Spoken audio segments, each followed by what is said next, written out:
Brew, I know that's your guy. I know you covered him, in the late Way 70s. That irritates me. His dad, really if on the last day of junior year of high school, you pants me in the hallway and shoe polish my car, and then the first day of the next year, I'm like, I've been looking for you. And like, what? Been living rent-free. That was months ago. Yeah, man, but I haven't seen you since then. When last season ended, the Nuggets were taking shots at the Lakers. Now this season is starting, and the Lakers are responding. And Michael Malone this is the same, it's a first cousin of the same reason Nick Sirianni kind of irritates me at times. Your players, Jalen Hurts is the opposite of a trash talker. Yeah. Consummate pro. Nikola Jokic, I don't think has any enemies in the NBA except for the Morris twins. You know what I mean? He knows what's going on in the NBA other than, let's ball, give me the right. Jamal Murray's not talking trash. The only trash talker on the team's the coach. And then for him to be like, they're talking about us? We haven't been thinking about them. Like, it's a little ridiculous from your guy, Mike Malone. I got to be honest. I thought it was the perfect response. I mean, really, and I love LeBron and those guys. Darvin Ham, I've covered him for years, too, when he was an assistant. So I got nothing. Heck, Darvin, I covered as a player. And talked to him about the dunk contest when he got robbed. Yeah. But, no, like, this is, and you brought up an example of if he pantsed you and all. That's a little more than making a few comments. That's what a sweep is. Well, and then you make. But I'm talking about the trash talk and all that stuff. Like this, Mike Malone is like, the Lakers? Oh, who they got? Who's on there? They coming back with the same team? Like it was him saying, as you pointed out, we're living rent-free in their head. We're not even thinking about y'all. We got bigger fish to fry than y'all. By the way, but I don't know that they do. Constantly thinking about us. We're not, like, I thought it was a perfect response. Now, your thing about the coaches talking trash, to me, it's all about success. If it's a coach, like if he ends up rubbing his own players the wrong way where he loses them, then it's a problem. That's not going to happen. Right, he's won, and he works hard enough where they respect him because of his work ethic, and then obviously you got the success. So Jeff Van Gundy, who Michael was an assistant coach for, he talked some trash. Big Chief Triangle and all that. So, to me, it's all about the success. Yeah. You can talk trash, you can be quiet, as long as you have success. Don't you think someone needs to talk trash? Right, because they don't have the players. Kevin Porter's no one's really as colorful of a personality on that team. That's fair. Wildes, I do think, and it seemed like you responded to it, I do think the Nuggets' biggest challenge in the West is the Lakers. Like, I do think it's not like a Boston-Milwaukee situation where it's but you got clearly, Phoenix, too. But you got the Clippers, if they're healthy. Go ahead. I'm sorry. No, I was wondering macro-wise how they're going to respond to success. Because Michael Malone's on the record saying he wants to repeat. Yeah. But it felt like they really enjoyed that underdog role. Oh, no one believes. And no one believes in us. No, you guys won't talk about the Joker. You guys won't do this. I'm like, okay, now you're the champs. Well, that's how they kind of want to fly under the radar, or do they want to have this target on their back? Well, I think it's less about that and more about what Pat Riley talked about. Your buddy Bill wrote about in his great book, with the disease of more.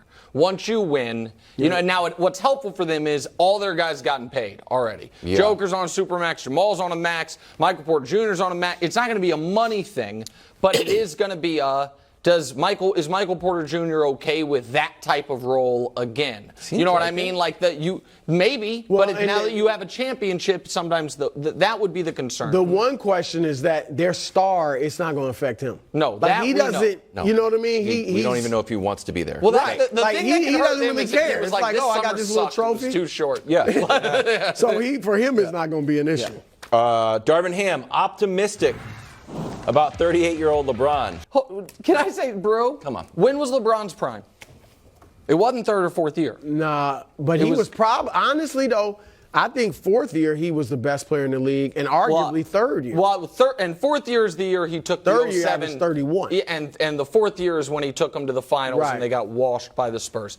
So I obviously do not think that he is as athletic as third or fourth year LeBron, and the defender is third or fourth year LeBron. And Brew is going to hate this, but I am just going to show it, and people can see what they like.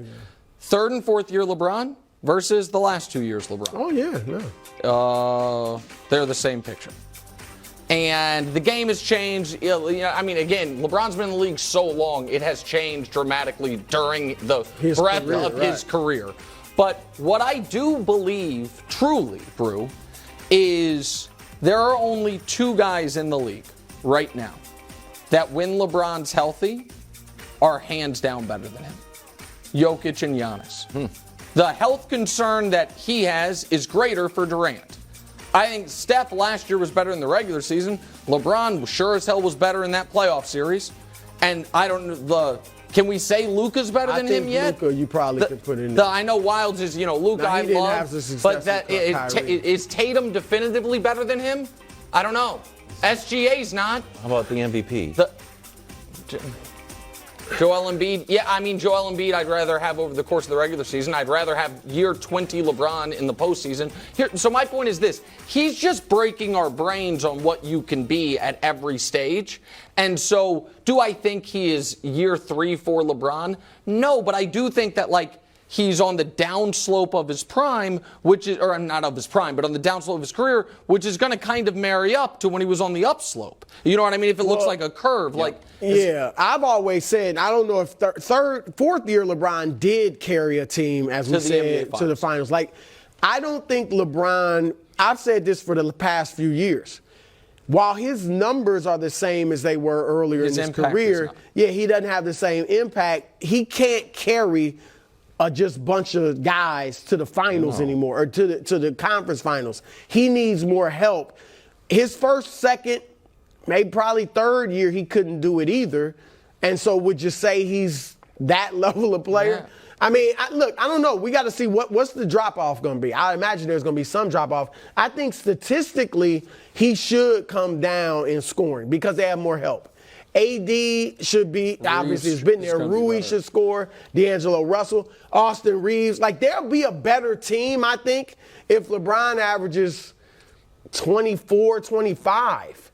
And Reeves' numbers go up to 18 if he can do it. And 18 a game is not easy in the NBA. If he can do that, and maybe if AD's at 25 or their leading scorer, the more balance, that would allow LeBron to relax more and be more ready for the playoffs. And I think that would they'd be a better team if more people are involved. All right, elephant in the room, just availability. Here's how many games LeBron has played and missed. And this speaks to what you were saying, Brew, the bottom line.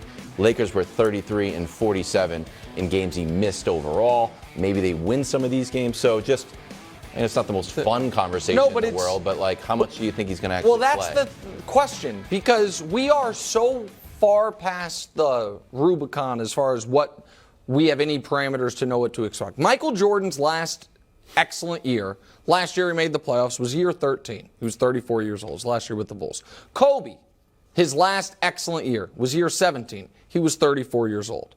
Duncan was year 16. He's 36. The 2 best old guys we've ever seen, Kareem and Karl Malone. Kareem's last excellent year was year 17. He was 38. Karl also, year 17, 38. This is year 21, and he's 30. He turns 39 in December. So yes, the concern is, of course, the injury. But when he was healthy last year, particularly pre-foot injury, he had averaged 35 a game for a month. And so, I think he's going to be, when available, Brew, one of the 5 best players in the league. Sitting there for Brew. It's sitting there on a tee. What is? Let's see if he takes it. What? How many games did 40-year-old Michael Jordan play? Do we know? 82. Oh, did he? Yeah, you know what? I bet LeBron could have played every game if he took 3 years off. Right? Jordan took 3 years off. There are 2 sides to that. I mean, you mentioned when you bring up Duncan and Malone, they played college ball. Duncan played 4 years of college ball. Malone might have played 3 or 4. So that's different, too. Sure. That's why the ages are the same. But look, I don't want to take anything away from LeBron. He's incredible at this stage of his career. Oh my gosh. You don't think he could play 82 like Michael Jordan? They don't do that anymore. None of them do. If his goal was to average 20 on 42% from the floor and miss the playoffs and be under 500, that was a big year, though. I bet he could play. Thanks for watching. Subscribe here to get more from the show and to check out clips from other shows on FS1.